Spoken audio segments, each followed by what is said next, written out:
Avec ses yachts luxueux, ses gratte-ciels vertigineux et ses îles artificielles prisées des touristes du monde entier, Dubaï a cultivé l'image d'un oasis de prospérité et de sécurité. Une ambiance de fête permanente qui a pris fin le 28 février dernier. Et le contraste est saisissant. Rue vide, aéroport international déserté, Dubaï n'est plus qu'un mirage depuis le début des attaques de drones et de missiles iraniens. Attaqué par les États-Unis et Israël, l'Iran a choisi de répliquer sur ses voisins du Golfe au motif qu'ils abritent des bases militaires américaines. Toutes les pétromonarchies sont la cible de tirs quasi quotidiens et font les frais du blocus du détroit d'Ormuz orchestré par Téhéran. La République islamique d'Iran exerce un contrôle efficace et intelligent du détroit. Empêchés d'exporter leur gaz et leur pétrole, les monarchies du Golfe perdraient chaque jour entre 700 millions et 1,2 milliard de dollars. Le patron de la compagnie pétrolière nationale des Émirats arabes unis a haussé le ton hier. C'est du terrorisme économique contre tous les pays. Et on ne doit laisser aucun pays prendre le détroit d'Ormuz en otage. Depuis 3 semaines, plusieurs royaumes menacent de répliquer au nom de la légitime défense, comme le Qatar. Nous nous réservons le droit absolu de répondre aux attaques par tous les moyens légaux disponibles. Mais dans les faits, les États ciblés par l'Iran semblent se cantonner à une position purement défensive. Alors les pétromonarchies sont-elles condamnées à attendre que la guerre se termine? Pourraient-elles à leur tour frapper l'Iran ou craignent-elles d'intervenir aux côtés d'Israël et d'un Donald Trump trop imprévisible? On va voir ce qu'en pensent nos 3 invités. Camille Lons, bonsoir, directrice adjointe du bureau parisien du European Council on Foreign Relations, l'EFCR. Vous êtes spécialiste de la géopolitique des pays du Golfe Persique et de la péninsule arabique et vous considérez que la guerre n'entame pas profondément, pour l'instant, l'attractivité de ces monarchies du Golfe. Mais si l'instabilité s'installait durablement dans le détroit d'Ormuz, les conséquences seraient absolument majeures. À côté de vous, Pierre Azou, bonsoir, directeur académique de la Fondation méditerranéenne d'études stratégique. Vous avez publié dernièrement La guerre Iran-Irak, première guerre du Golfe, 80-88. Vous estimez que les monarchies du Golfe disposent de l'équipement nécessaire pour répliquer aux attaques iraniennes, mais il leur manque l'expérience de la guerre et elles craignent une escalade irréversible avec Téhéran. Et à côté de vous, Belig Nabli, bonsoir. Professeur de droit à l'UPEC Paris 12, spécialiste du droit international. Dernier essai, Relations internationales, droit, théorie, pratique, tout y est. Selon vous, cette guerre est un échec diplomatique et stratégique pour les pétromonarchies. Elles avaient beaucoup investi sur Donald Trump et elles ont été incapables de le convaincre de ne pas attaquer l'Iran. Et on démarre le débat avec l'oléoduc du jour. C'est pas commun. C'est le Petroline, un oléoduc jusque-là très méconnu. Il est long de 1200 km et traverse toute l'Arabie Saoudite du Golfe Persique à la mer Rouge. Il a été construit dans les années 80 pendant la guerre Iran-Irak, jusque-là sous-utilisé et ça pourrait changer. Il doit en effet permettre à l'Arabie Saoudite d'écouler une partie de ses hydrocarbures sans passer par le fameux détroit d'Ormuz. Le trafic est désormais impossible du fait des menaces iraniennes. Pierre Razou, cet oléoduc, est-ce que c'est une solution pour permettre justement de débloquer la crise pétrolière ou ça restera très limité? Non, c'est une solution, mais pour l'Arabie Saoudite, pas forcément pour les autres pétromonarchies. En fait, ce qu'il faut comprendre, c'est que, tel que je vois les choses, les monarchies du Golfe sont dans des situations très différentes. Le Koweït, le Qatar, les Émirats arabes unis souffrent beaucoup et sont de toute façon dépendantes du détroit d'Ormuz. L'Arabie Saoudite, elle a une profondeur stratégique, la taille de son territoire, elle a une démographie, une population, et surtout elle a cette pétroline qui lui permet de rediriger son pétrole et accessoirement aussi une partie de son gaz sur la mer Rouge. Donc ça la met dans une situation très différente. Donc c'est la moins impactée économiquement. C'est la moins impactée. Camille Lons, par rapport aux autres pétromonarchies, on parle de 1 milliard par jour et le tourisme est arrêté. Enfin, les conséquences économiques sont dévastatrices. Tout à fait. Enfin, c'est-à-dire chaque pays un peu a ses spécificités. Dans le cas des Émirats, ils se sont construits comme une espèce de hub logistique, de transport, à la fois avec le port de Jebel Ali et toute la zone franche et industrielle autour du port. Et le port est situé à l'intérieur du détroit d'Ormuz. Donc s'il y a une fermeture du détroit, forcément ça pose problème. Il y a l'aéroport, il y a en effet le tourisme, les centres financiers. Et donc comme tout est un petit peu en plus imbriqué, lié les uns aux autres, il y a un risque un petit peu d'effet boule de neige quand l'une des parties, l'un des secteurs économiques est touché. Eline Nabli, est-ce que ça pourrait remettre en cause durablement l'attractivité de cette région ? L'activité économique, on sait que beaucoup d'entreprises y vont et beaucoup de gens, tout simplement, pour y investir et y travailler. Surtout que ces monarchies du Golfe ont investi dans la stabilisation de la région. Elles y ont cru. Elles ont investi diplomatiquement et financièrement dans ce pari politique. Et d'une certaine manière, la séquence qui s'est ouverte le 7 octobre 2023 est venue finalement remettre en cause, en tous les cas heurter frontalement ce pari. Et c'est en ce sens que cette séquence ouverte le 7 octobre 2023 a pour victime collatérale ces monarchies du Golfe qui s'étaient engagées pour certaines d'entre elles, les Émirats arabes unis en particulier, dans un processus de normalisation avec Israël. Encore une fois, dans la perspective de stabiliser la région, pouvoir ériger le business comme paradigme principal des relations au sein de la région, c'est tout ce qui s'effondre sous nos yeux. C'est ce pari-là, ce pari à la fois politique et diplomatique. Et en ce sens, effectivement, il y a un coût à court terme dont tout le monde parle, mais je pense que l'essentiel, c'est précisément le coût à long terme. Oui, et puis en même temps, certains dirigeants de ces pétromonarchies disent que c'est une péripétie. Après la guerre, ça reviendra comme c'était. Non, je ne crois pas. C'est fondamentalement, en fait, à la fois leur modèle économique et leur modèle de soft power qui est remis en cause, donc qui est directement écorné, donc d'influence. d'influence. C'est-à-dire que, sans revenir sur l'histoire des influenceuses, mais on voit bien... Non, mais c'est une anecdote, mais ça montre bien qu'en fait, je pense que demain et après-demain, les gens vont plus précipiter les touristes à Dubaï et encore moins à Abu Dhabi. Les investissements non plus. Ni à Doha et les investissements non plus. Or, ces monarchies, notamment les Émirats, ont énormément misé sur la high-tech. C'est aussi pour ça qu'ils ont passé des accords très importants avec les États-Unis et qui sont encore plus déçus de l'attitude de Donald Trump parce qu'ils savent que derrière, en fait, pour s'en sortir, il faut planifier l'après-gaz, l'après-pétrole. Et donc, pour eux, c'est clairement la high-tech, entre autres. En 2050, quoi. Ils ont envisagé ça pour 2050. 2040, 2050. Ouais. Mais alors que l'Arabie Saoudite, elle aura toujours le tourisme religieux. Là, on sort du Ramadan. Donc, les pèlerinages, malgré la guerre, ont continué et se sont déroulés. Et donc, je pense que les Saoudiens se disent, quoi qu'il arrive, le pétrole est très élevé. Donc, on gagnera toujours beaucoup d'argent. Et les pèlerins viendront toujours, donc ils sont dans une situation différente. D'accord, donc à part l'Arabie Saoudite, on comprend qu'il y a une énorme fébrilité et qui s'aggrave, on va voir ça avec Anna, parce que l'Iran menace de frapper les usines de désalinisation dans les pays du Golfe. Oui, en réponse à l'ultimatum de Donald Trump de détruire les centrales électriques iraniennes, Téhéran a fait monter les enchères en menaçant de s'attaquer à l'eau potable des pays du Golfe.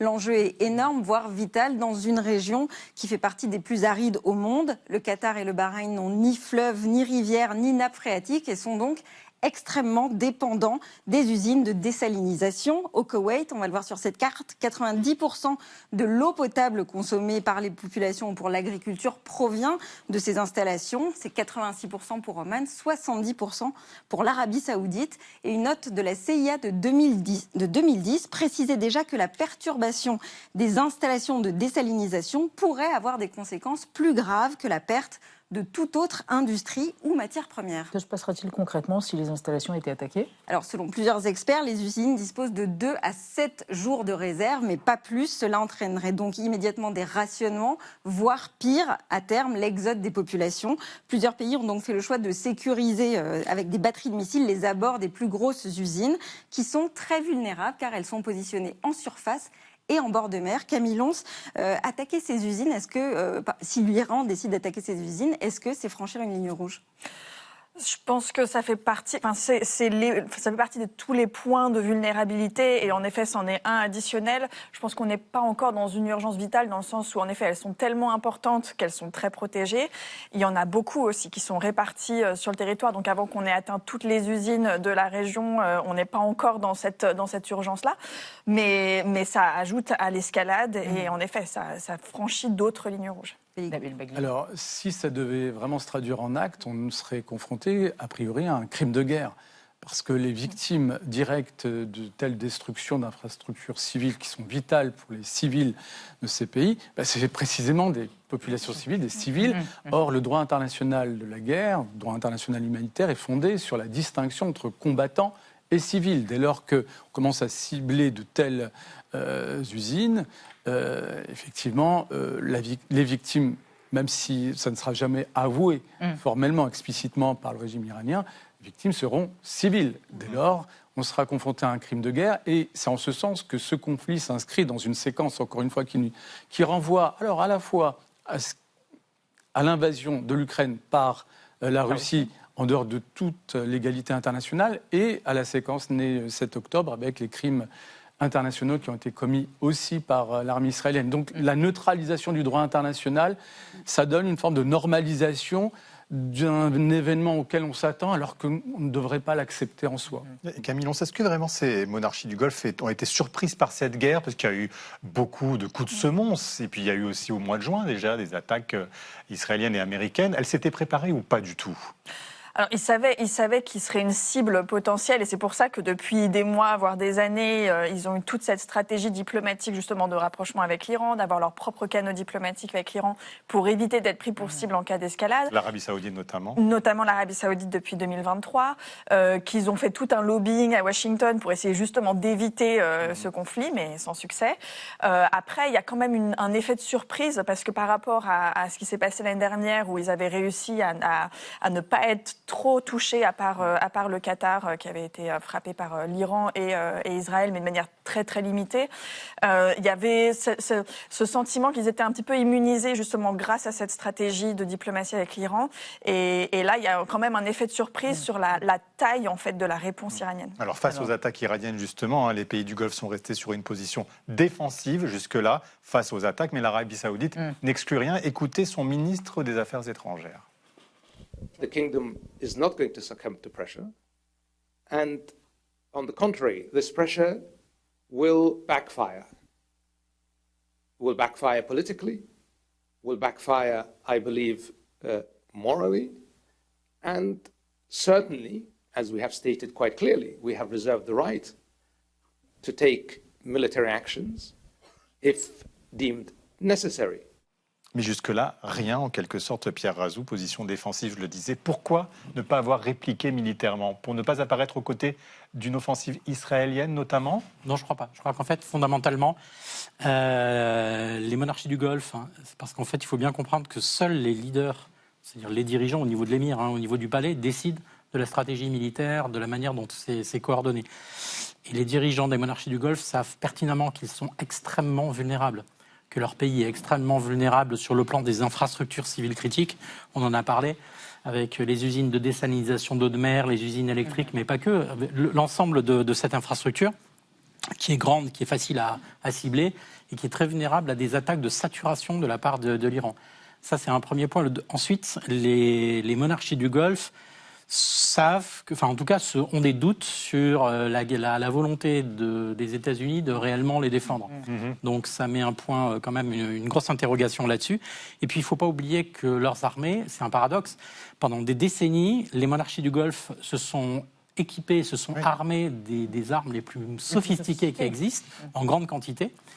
Mais elles ne se sont pas entraînées pour les utiliser. Tout a été fait pour faire en sorte que l'hypothèse d'une guerre ouverte majeure n'était pas sur la table. Pourquoi?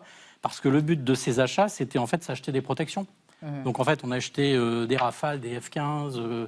Rafale aux Français, F-15 aux États-Unis. F-15 aux États-Unis, Typhoon aux Britanniques, en étant à peu près persuadés que si vraiment ça dérapait, eh bien ces pays-là viendraient les défendre. Juste pour souligner un paradoxe dans ce conflit, Israël et les États-Unis invoquent la légitime défense pour justifier une guerre de nature préventive, contre l'Iran, c'est ça. Contre l'Iran, alors même que ça ne tient pas du point de vue du droit international. La guerre préventive n'est pas reconnue et formellement, factuellement, il n'y a pas eu d'agression militaire de l'Iran contre Israël. Et donc la légitime défense est discutable de ce point de vue-là. Inversement, ces monarchies ont été factuellement agressés sur leur territoire, leur souveraineté est violée. Elles pourraient donc légitimement et légalement invoquer la légitime défense pour répliquer. Et elles ne le font pas. Elles ne le font pas. Pourquoi ? Ça a été très bien dit, il y a des considérations, mais je trouve ça très intéressant dans ce moment de trouble, un moment de trouble, y compris sur la place du droit international dans la régulation des conflits. Camille. Pour ajouter aussi sur la vulnérabilité des pays du Golfe en termes militaires et en termes notamment d'intercepteurs, il y a aussi tout un problème d'asymétrie, c'est-à-dire que pour l'instant l'interception et leur défense antiaérienne ont été assez efficaces. Ils ont réussi à intercepter, je crois, 95% des tirs iraniens, donc c'est plutôt positif.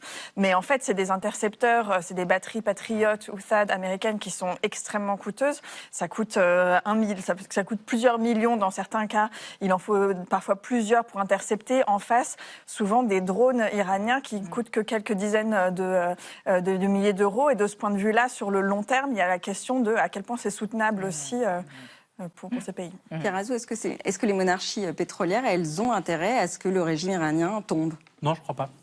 Pour quelle raison ? Parce que finalement, depuis la normalisation donc sous l'égide de la Chine en 2023, elles ont réappris à travailler avec l'Iran, à discuter avec l'Iran. Et je pense aussi que fondamentalement, pour ces régimes qui sont malgré tout, qui restent fragiles, voir un pays aussi aussi dur que le régime iranien, avec une population qui arrive à se débarrasser de son régime, c'est un précédent absolument terrifiant pour les monarchies elles-mêmes du Golfe, qui se disent, après tout, pourquoi pas nous ? Enfin, plus exactement, les populations qui se disent, après tout, si les Iraniens y sont arrivés, pourquoi pas nous ? L'exemple.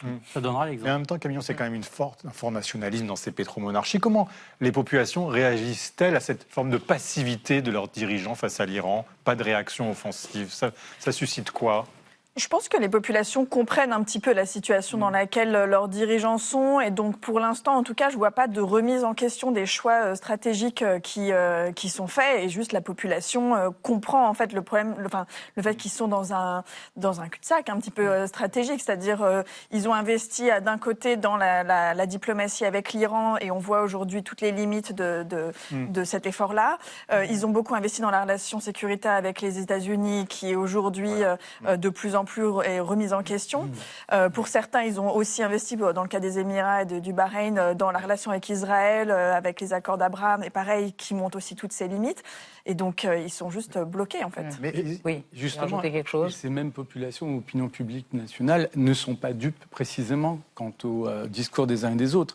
Les États-Unis et Israël invoquent la légitime défense, mais dans ces sociétés, ce n'est pas perçu comme ça. L'agression, elle est identifiée du côté américain. Donc il y a une part de responsabilisation des États-Unis ou de perception de la responsabilité américaine dans cette situation. Il y a un sentiment de trahison de la part des dirigeants vis-à-vis des États-Unis, de dire voilà, vous deviez nous garantir une sécurité, puis finalement vous n'êtes pas si présent que cela. Est-ce que c'est quelque chose qui existe ? Alors même avant défiance qui pourrait les détourner vers d'autres alliances stratégiques ? Alors il y a cet aspect, je vais y venir, mais quand même il y a déjà un échec effectivement dans l'incapacité de ces monarchies à avoir pu peser dans la prise de décision qui a abouti sur le déclenchement de la guerre. Donc ça, c'est déjà acquis et je pense que ça va peser dans l'après-guerre. Trump ne nous a pas écoutés pour ne pas intervenir. Exactement. Et pour ce qui est de votre observation, effectivement,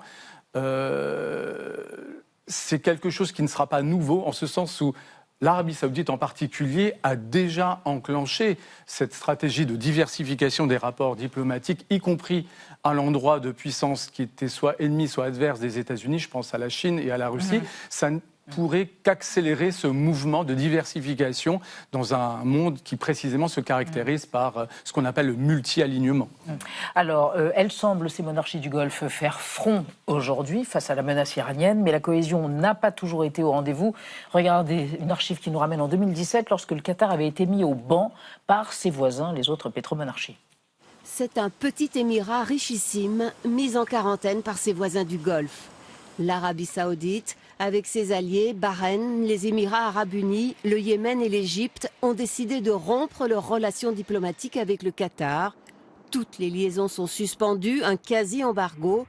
Objectif, asphyxier économiquement le Qatar accusés de soutenir les groupes terroristes comme l'État islamique, Al-Qaïda et les Frères musulmans.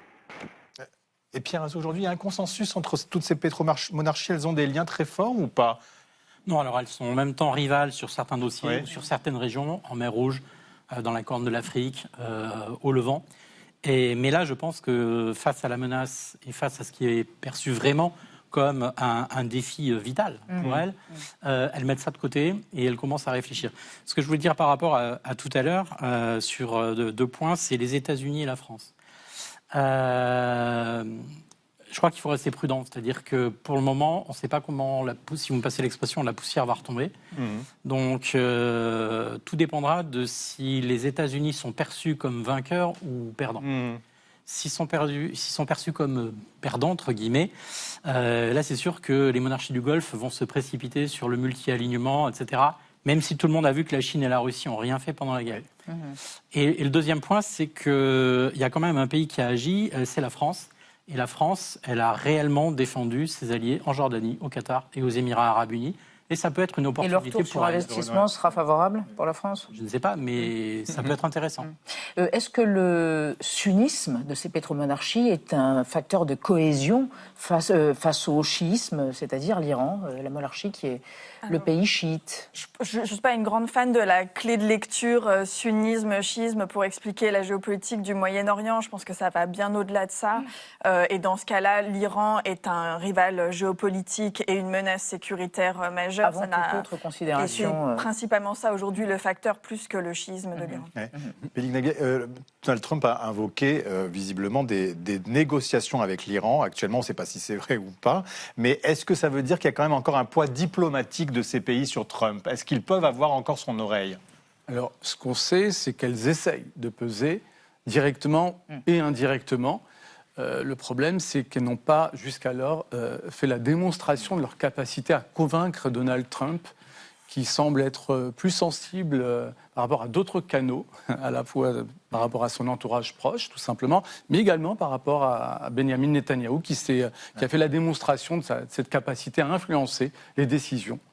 Mais ça veut dire qu'il y a encore des canaux de discussion entre ces pétromonarchies et l'Iran ou pas? Secrète ou pas, Pierre? Oui, bien sûr. Plus qu'entre l'Iran et les États-Unis directement? Et entre l'Iran et les États-Unis aussi, sûrement. Même si l'Iran nie depuis quelques... Oui, d'un autre côté, s'il reconnaissait qu'il était en négociation, ce serait un aveu de faiblesse. Donc il peut difficilement dire oui, en fait, on négocie et on va bientôt signer. Non, à titre personnel, je pense que l'Iran va continuer l'affrontement le plus longtemps possible. Et à continuer peut-être à être offensif vis-à-vis de ces pétromonarchies. L'Iran ne semble pas réfréner ses ardeurs contre eux. Parce que pour l'instant, c'est le meilleur levier qu'ils ont, en fait. Et ça marche, puisqu'on voit que le fait que les États-Unis signalent une volonté de négociation avec l'Iran, c'est aussi du signalement stratégique. Ça montre qu'ils cherchent une porte de sortie. Et donc, le levier du détroit d'Ormuz, le levier des pétromonarchies du Golfe, c'est ce qui marche le mieux. Merci à tous les trois d'être venus nous éclairer